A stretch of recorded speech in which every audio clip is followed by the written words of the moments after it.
আজকে এত বেলা হয়ে গেছে ঘুম থেকে উঠতে। বর্ষাকালে একবার উঠছি 5টা বাজে, তখন উঠে দেখি বৃষ্টি পড়তেছে, তাই কবুতরগুলোকে খাবার দিয়ে নাই। ভাবছিলাম যে হয়তো 9টা 10টা বাজে বৃষ্টি থেমে যাবে, সব কিছু শুকাই যাবে। তো দেখি না, এখনো বৃষ্টি পড়তেছে। এখন 12টা বাজে, দুপুরে গেছে। তো হাঁস মুরগি সবগুলাই কবুতর উপোস। এখন হাঁস মুরগিগুলোকে খাবার দিতে হবে।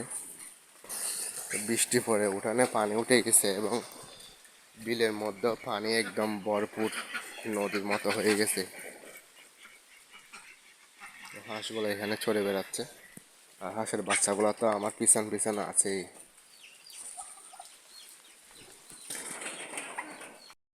অন্য এক ডেকসি মাখছি ফিড দিয়ে, কুড়া ভুসি সব কিছু দিয়ে। এখন এগুলা খাইতে দিব।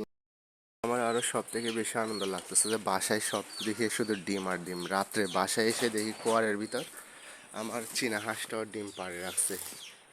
চীনা হাঁসটার একটা ডিম পাইলাম, আর ওই যেটা ব্ল্যাক কালার আছে ওইটা ডিম পাড়তেছে, আর যেগুলো পাতি হাঁস আছে এগুলো ডিম পাড়তেছে।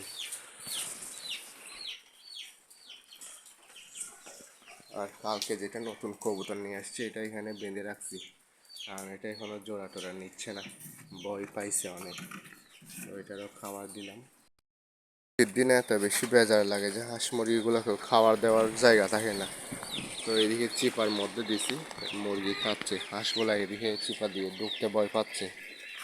তো আমার যেটা চীনা হাঁসটা ডিম পাড়ছে এটাই, এটা ডিম পাড়তেছে, যদিও জানি না এখন মিটিং করতেছে কিনা, ডিমগুলো বীজ ডিম হবে কিনা। তো দিলে তখন বোঝা যাবে।